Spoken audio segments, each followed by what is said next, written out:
The furnace could not be shut down properly.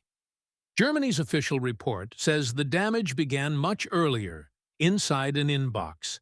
The source is unusually careful. Germany's BSI named no company, no city, no attacker, and no exact day. That restraint matters. This is not a story about a named villain. It is about a documented chain of access. According to BSI, the attackers first used targeted social engineering to obtain access to the steel mill's corporate network. On one side sat ordinary corporate systems. On the other, production networks, control components, and a blast furnace. BSI described the site only as a steel mill. Its public account does not identify the furnace model or its operator. After entering, the attackers moved through the corporate network and into production networks, BSI said. The attackers showed knowledge not only of information technology, but of industrial control systems and production processes. A blast furnace is not a desktop computer. A normal shutdown is a controlled industrial process, not a simple switch. The public record does not say which messages were sent, which accounts opened them, or how long the intrusion lasted. Somewhere between corporate access and physical damage, the attackers reached the systems that mattered to the furnace. BSI says the attackers used access to production networks and influenced control components or entire production machines. No public report identifies a specific PLC, workstation, vendor, or command. Those details remain outside the record. Individual control components failed, BSI wrote. Then parts of the production process failed with them. There is no public video of the event. The strongest evidence is a short federal description, and what it says happened next. The blast furnace could not be shut down in an orderly fashion. The result, BSI said, was massive damage. That is the documented physical endpoint: disrupted controls, failed production processes, and an abnormal furnace shutdown. BSI did not quantify the damage, disclose injuries, identify downtime, or say whether the attackers were ever found. The attack did not begin with molten metal.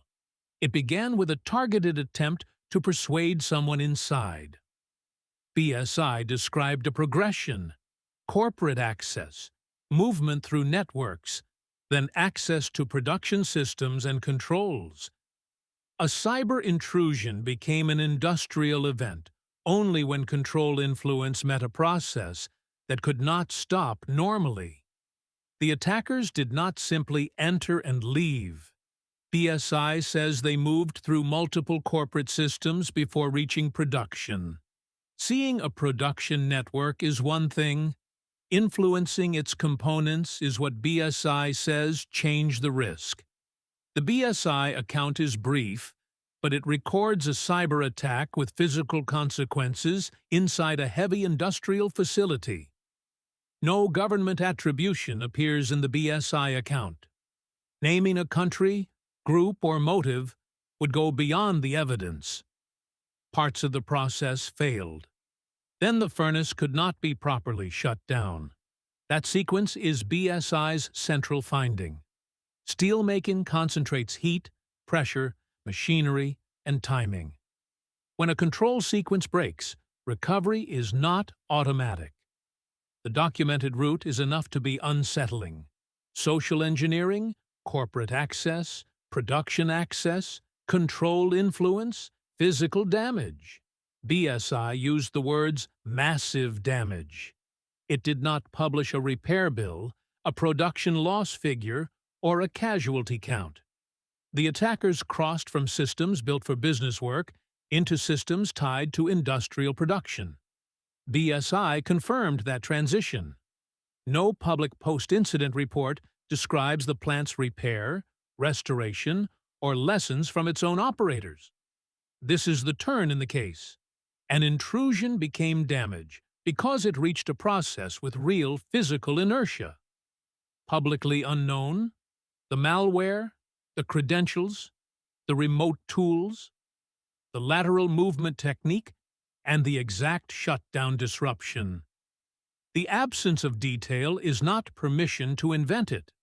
The BSI's verified sequence is already consequential. They had extensive knowledge of industrial control systems and production processes, BSI concluded.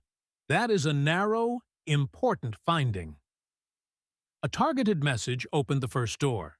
The unanswered operational question is how many later doors remained open. Once inside production networks, the attackers could influence control components. BSI's wording is direct, even if its details are sparse. No operator's voice appears in the public record. No screen recording survives there. Only the federal account remains. The blast furnace could not be properly shut down. This was not an inconvenience at a workstation. It was an industrial failure. Massive damage. BSI offered no number, but chose that phrase for the physical result at the steel mill. The record does not show twisted steel or a repair crew. It records damage, and that limitation must remain visible. No public figure measures the loss. The confirmed fact is narrower. A cyber attack caused physical damage at the mill.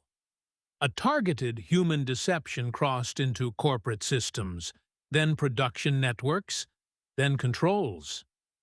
The furnace was the final consequence. The decisive weakness was not a mythical direct hack of a furnace. It was a chain of reachable systems and trusted people. Because the victim stayed unnamed, the report became the case itself. A short account with a long afterlife in industrial security.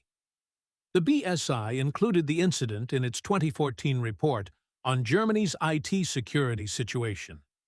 That publication made it public. There is no public name to verify against, no indictment to read, no attacker claim that BSI confirmed, only the documented outcome. Steel mills are built to keep difficult processes stable. This case showed that stability also depends on digital boundaries. One anonymous case cannot explain every plant. It can prove one thing: a cyber path reached physical equipment.